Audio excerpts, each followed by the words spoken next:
at the Beverly, Wilshire, for the British American Business Council. I'm at the Beverly, Wilshire, for the British American Business Council meeting with the British Ambassador.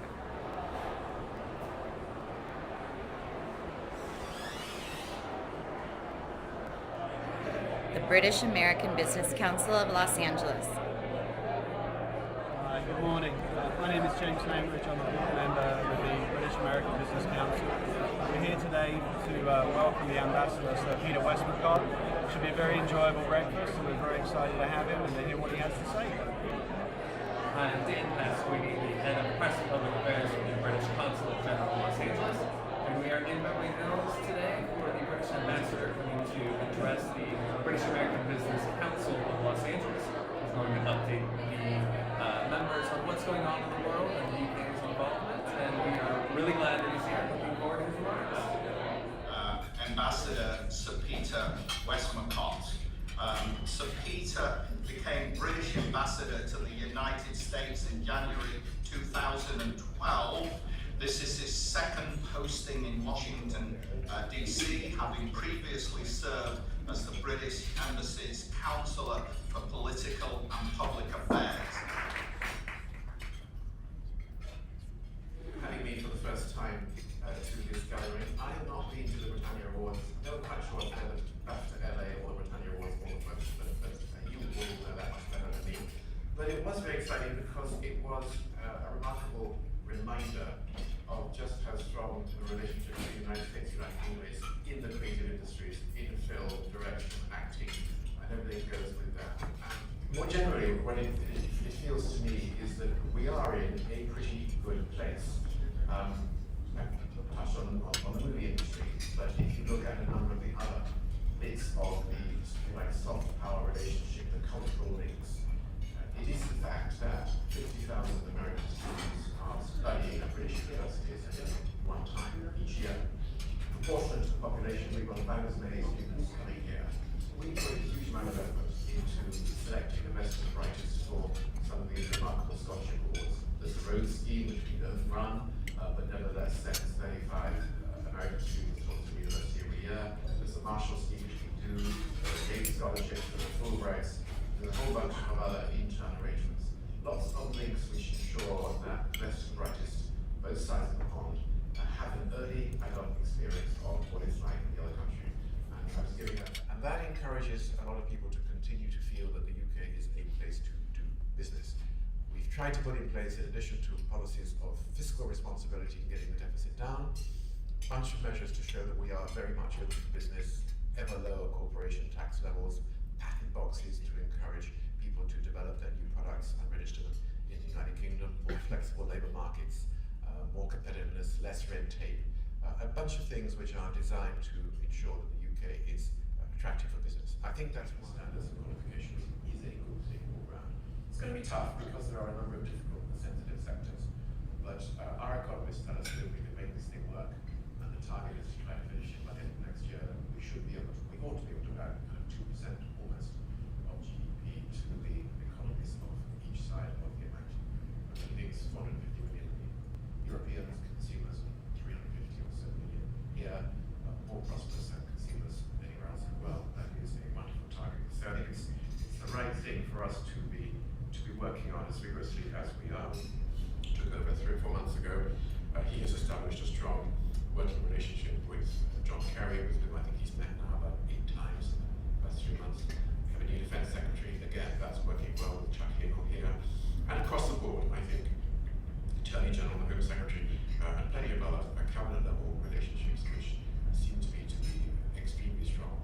And that is a fundamental part of ensuring that the governments remain in lockstep, can talk to each other, do not end up by mistake, if you like, causing surprises from one side to the other. And I'm pleased with the way that all that is functioning. But it is another very complex and important bit of international diplomacy. You see this week's cover story in The Economist. It was actually Ebola. David, what are we going to do to ensure that Ebola is brought under control and does not spread from West Africa to the rest of our countries? So we have to be nimble, we have to be flexible. There are a number of these issues out there which no one government, no one country can deal with on its own. and which are, I think, constant reminders of the importance of close traditional partnerships based on shared interests, shared values, and I like to think also strong capabilities on both sides.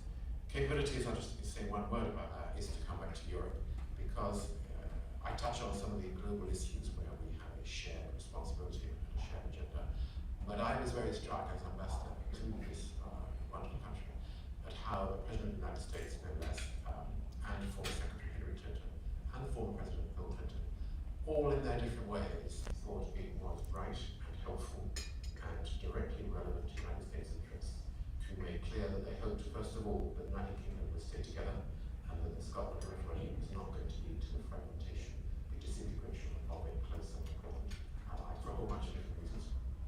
And secondly, that the United States government does continue in its own way, quietly, to make clear that it hopes, because it is in its own interest, that the United Kingdom is able to remain at the heart of a strong and outward-looking European Union. And able to remind this audience that the whole business of Europe, European politics, the rise of fringe Eurosceptic parties, not just in the UK, but very visibly in the UK, is a very important new and complex political phenomenon. There is a sense across the European Union that much of Europe hasn't been working very well. It's strong in members of the Eurozone, which were traditionally extremely pro-European. The answer, people used to think, to economic decline and difficulty was more Europe, whereas what you're seeing in the rise of fringe parties in France, Germany, in Sweden, the United Kingdom, of course, is a sense that the answer is probably less Europe, more nation-state responsibility, more transparency, more accountability, more competitiveness as part of the European agenda. That is felt very strongly in the United Kingdom. We have got the rise of political parties which not only believe that Europe needs to be made more fit for purpose, but actually the United Kingdom should withdraw from Europe. That is not the policy or the strategy of the present government of the United Kingdom. It's not what David Cameron, George Osborne, Nick Clegg wish to see. But they have concluded, the present government has concluded that Europe needs to be made to work better, and if there is a majority for the Conservative Party for David Cameron in the general election to be held in the UK next May, he is going to seek improved terms of membership from the UK, and then seek fresh consent from the British people for continued UK membership of the European Union. The United States administration makes pretty clear, sometimes publicly, sometimes privately, that in its view, Europe will be better, Britain will be stronger, and the United States' interests will be better served if we are able to find a way of achieving that objective. And that is certainly the strategy of my government. But it is complicated. And when things happen like in the middle of a European Council, you are presented with an unexpected and rather unwelcome demand for a couple of billion euros of adjustment because somebody agreed on the calculations of net GDP worth of each member state. And we'd like to check, please, by the 1st of December. Doesn't go down stallingly well when you've got a by-election coming up 2 weeks later, where a defector Tory has joined UK Independence Party and is running against the government and against his old party on a platform of two things. Europe is bad and immigration is out of control. And so when Europe does something which tends to fuel the sense that it is bad and public opinion is even more outraged, these things become quite hard to handle. To answer the question, the Prime Minister has made very clear that sum of money will not be handed over in form of a cheque on the 1st of December. We need to see the workings, we need to see what this is based on, we need to scrub it in great detail. We need to consider with the other member states who have also been given a nasty surprise and a demand for hundreds of millions of euros of technical financial adjustment. And what's this all about? So we will have to deal with that in the coming weeks and months. And deal with it at the same time as the United Kingdom is also going to find ways of honour the commitments to greater devolution to Scotland, which were given shortly before the referendum was held on the 18th of September, and balancing that with a number of other assurances that were given to the English, who were thinking, well, if you're doing all this stuff for the Scots, what about us? There is, the United Kingdom is a bunch of different, not quite kingdoms, different countries which make up a single entity, and you better not have too much imbalance and injustice. Balancing those different things in a broader strategy which is going to lead to greater devolution, and I'd like to think, personally, potentially better government at the regional level in the United Kingdom. That's going to be a big challenge for the coming months. A a challenge probably which is going to last beyond the general election, which takes place next May. So lots and lots going on. The global agenda, very much an international concern and a source of partnership for the United States and the United Kingdom. A certain amount of domestic stuff and European stuff, which is very much very high on the political agenda for my country, for my government, but which is followed with a lot of interest by our friends here. I must say I do spend quite a lot of time explaining to people what that's all about, but with a rather encouraging with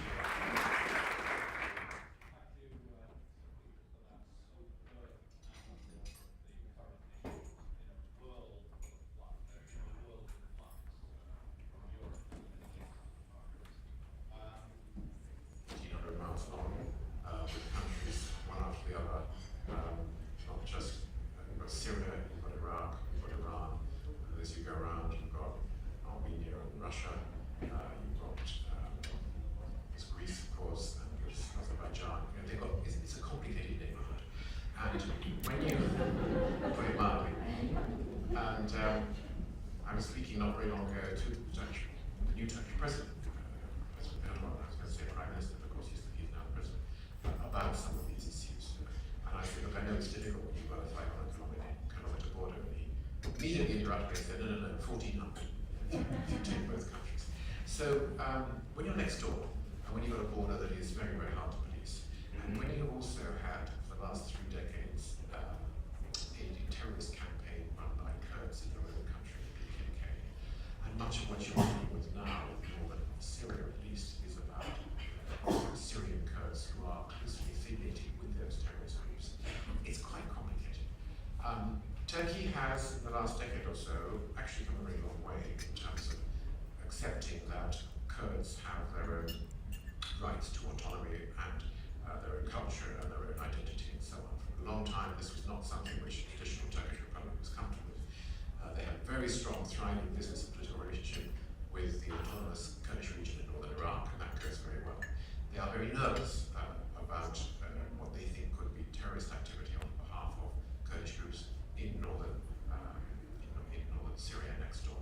And they are nervous about getting involved in military action where an international coalition, which might be very keen to take action right now, might leave them, as they would feel, holding the baby in 6 or 9 months' time, right on their own doorstep, with very large numbers of jihadis coming across the border in a way that is difficult to control. And I think the one other thing I would say on this is that we all need to keep in mind that as we build a coalition to deal with ISIL, what many of these governments in the region have cared about much more for the last few years is getting rid of Bashar al-Assad's regime in Damascus. For them, especially for the Sunni countries, and I count Turkey as a Sunni country as well as some of the Arab countries in that region, that's the main target. They don't like ISIL either, but they are fellow Sunnis, and there is a sense that ISIL is what it is partly because of the vacuum they grew up, because nobody was able to do anything about the mess that was the civil war in Syria, and because of what became, I'm sorry to say, a very sectarian Shia regime in Baghdad, which began to alienate an awful lot of the more peaceful Sunnis in that country and in that region in general. So there are a number of different factors which affect Turkey's participation as well as that of a number of other countries in the region.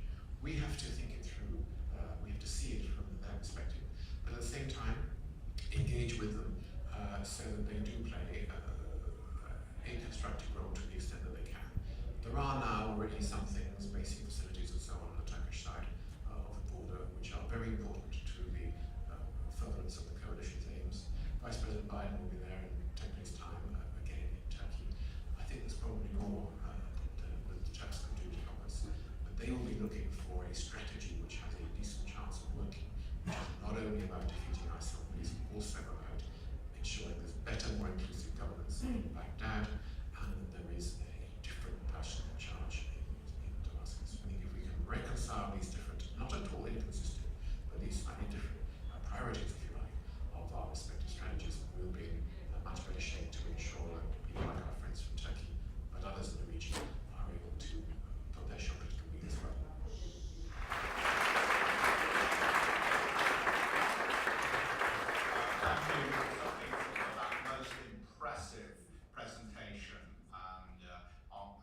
Thank you very much.